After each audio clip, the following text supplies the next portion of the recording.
നമ്മൾ ഇലക്ഷനുമായി അടുത്തുകൊണ്ടിരിക്കുകയാണ്. ഈ വരുന്ന സാഹചര്യത്തിൽ ആര് ജയിക്കണമെന്നാണ് അങ്ങയുടെ അഭിപ്രായം? 2026 ഇലക്ഷൻ അടുത്തുകൊണ്ടിരിക്കുകയാണ്. ഇന്ന് ഡേറ്റ് എത്രയാണ്? 1 ഏപ്രിൽ. 1 ഏപ്രിലാണ്, 1 ഏപ്രിൽ. ഈ വീഡിയോ ഏപ്രിൽ ഫൂളിൻ്റെ ഭാഗമായിട്ട് ഇടുന്നതൊന്നുമല്ല. നമ്മുടെ പ്രേക്ഷകർ ഇത് ഏപ്രിൽ 1-ന് നിങ്ങളെ പറ്റിക്കാൻ വേണ്ടിയല്ല, മനസ്സിൻ്റെ ഉള്ളറകളിൽ നിന്ന് ഉരുത്തിരിയുന്ന ചില സംഭവ വികാസങ്ങൾ നമ്മുടെ പ്രേക്ഷകരുമായി സംവദിക്കുന്നതിനാണ് ഇത് ചെയ്യുന്നത്. 2026 ഇലക്ഷൻ ഇപ്പോൾ ചെറ്റകൾ എന്നുള്ള പ്രയോഗമാണല്ലോ ഏറ്റവും മുന്നിൽ നിൽക്കുന്നത്, ഭാഷാപ്രയോഗം. എൻ്റെ നേതാവെന്ന് പറഞ്ഞാൽ ശ്രീ രാജീവ് ചന്ദ്രശേഖർജിയാണ്.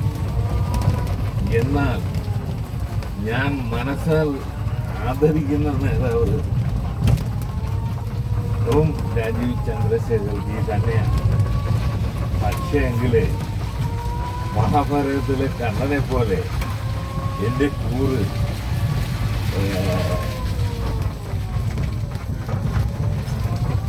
ചെറ്റക്കുടലുകൾ പറയുന്നു പിണറായിയും രാജീവ് ചന്ദ്രശേഖർജിയും കൂടി ഭരിക്കട്ടെ. ചെറ്റക്കുടലുകൾ പറയുന്നു പിണറായി രാജീവ് ചന്ദ്രശേഖർജിയും കൂടി ഭരിക്കട്ടെ. ഞാൻ ഇത് പറയുവാനുള്ള കാരണം എന്തെന്നാൽ എൻ്റെ വീഡിയോയിൽ എനിക്ക് ഒരു തിരുത്ത് വരുത്തേണ്ടിയിരിക്കുന്നു. എന്തെന്നാൽ കോൺഗ്രസിൻ്റെ ഭരണമല്ല യഥാർത്ഥത്തിൽ തിരുവനന്തപുരം, കൊല്ലം ജില്ലകളെ പിന്നോട്ട് വഹിച്ചത്. കോൺഗ്രസിൻ്റെ ഭരണം അതിന് ഒരു ഭാഗം മാത്രമേ ആകുന്നു. യഥാർത്ഥ കാരണം ഭാഷാടിസ്ഥാനത്തിൽ സംസ്ഥാന രൂപീകരണം നടത്തിയത്. ഭാഷാടിസ്ഥാനത്തിൽ സംസ്ഥാന രൂപീകരണം നടത്തുവാൻ പാടില്ല. ഓരോ പ്രദേശങ്ങൾക്കും അതിൻ്റേതായ സംസ്കാരവും ബോർഡറും ജനങ്ങളും അതിരുകളുമൊക്കെയാണ്. അതിനനുസരിച്ച് ഇന്ത്യ മഹാരാജ്യത്തിൽ സംസ്ഥാന രൂപീകരണം നടത്തേണ്ടിയിരുന്നത് ഒരിക്കലും ഭാഷാടിസ്ഥാനം അതൊരു പരാജയമാണെന്ന് ഈ കാലഘട്ടം തെളിയിച്ചുകൊണ്ടിരിക്കുകയാണ്. ഇപ്പോൾ തന്നെ നോക്കൂ, ഭാഷാപ്രയോഗത്തിൽ ഏറ്റവും കൂടുതൽ തെറ്റിനെ അധികാര സ്ഥാനത്ത് കൊണ്ടുവരാൻ കഴിഞ്ഞിട്ടുള്ളത് ആർക്കാണ്? തെറ്റുകളെ അധികാര സ്ഥാനത്ത് കൊണ്ടുവന്ന് അവരെ ഉയർത്തിക്കൊണ്ടുവരുവാൻ കഴിഞ്ഞിട്ടുള്ളത് ശ്രീ പിണറായി. അതിനോടാണ് ശ്രീ പിണറായിജിയും ശ്രീ രാജീവ് ചന്ദ്രശേഖർജിയും കൂടി ഒരുമിച്ചുള്ള ഭരണമാണ് ഇനി വേണ്ടത്. ഇവിടെ ഭാഷാടിസ്ഥാനത്തിൽ രൂപീകരിച്ച കേരള സംസ്ഥാനത്തിൽ തിരുവനന്തപുരത്തിൻ്റെ വികസനം മുരടിപ്പിക്കപ്പെട്ടു, ബോൺസായി ആക്കപ്പെട്ടു. ഈ മുരടിപ്പിക്കപ്പെട്ട ഭരണത്തിൽ നിന്നും മോചനം കിട്ടുന്ന ചെറ്റക്കുടലുകൾ, ഭാഷയിൽ ചെറ്റ എന്നുള്ള പ്രയോഗം ഇപ്പോൾ വളരെയധികം ചർച്ചാ വിഷയമായിരിക്കുന്ന ഒരു സംഭവമാണ്. പിണറായി അദ്ദേഹത്തെ പരനാറി ചെറ്റ എന്നുള്ള വാക്കുകൾ പ്രയോഗിച്ചതിൽ അദ്ദേഹത്തെ കുറ്റപ്പെടുത്തുവാൻ എനിക്ക് കഴിയത്തില്ല. കാരണം അനേക ചെറ്റകളും നാറുകളുമായിട്ടൊക്കെ സഹകരിക്കുമ്പോൾ ഭാഷയ്ക്കും ചിലപ്പോൾ മാറ്റങ്ങൾ വന്നു പോയിരുന്നില്ല.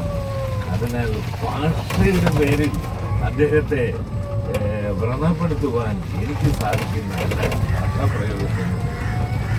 പക്ഷെ മാന്യമായി ഭരിക്കുന്ന നേതാക്കളെ പറയേണ്ട കാര്യമുണ്ടോ? ജി സുധാകരനെ പോലെയൊക്കെ ഉണ്ടോ? ജി സുധാകരൻ മാന്യനായ മന്ത്രിയാണ്, പിണറായിജിയെക്കാളും വീട്ടിലുള്ള മന്ത്രിയാണ് എന്ന് പറഞ്ഞ് ജി സുധാകരൻ ഇത്രയധികം ജനങ്ങളെ ഉയർത്തിക്കൊണ്ടുവരുവാൻ ശ്രമിക്കൂ എന്ന് എനിക്ക് പറയാൻ കഴിയത്തില്ല. ജി സുധാകരൻ കൂട്ടുനിന്നിട്ടില്ലേ പിണറായി വിജയനോടൊപ്പം? അന്ന് അദ്ദേഹം ചെറ്റത്തരം കാണിച്ചു.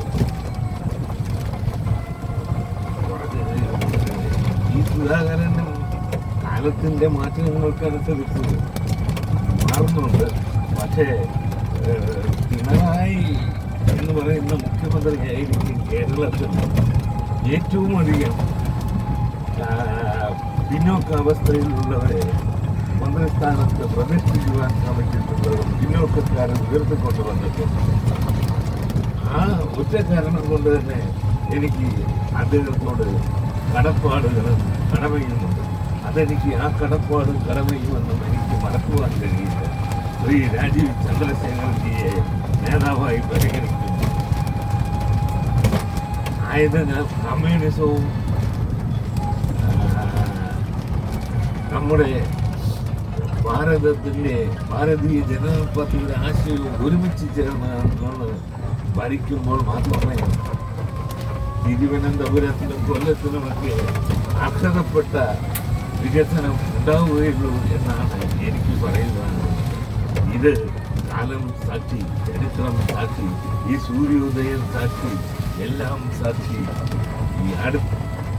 ഈ തിരുവനന്തപുരവും കൊല്ലവും രക്ഷപ്പെടണമെങ്കിൽ BJPയും കമ്മ്യൂണിസ്റ്റ് പാർട്ടിയും ഒരുമിച്ച് നിന്ന് ഭരിക്കുന്ന ഒരു സാഹചര്യം കേരളത്തിൽ ഉടലെടുക്കണം.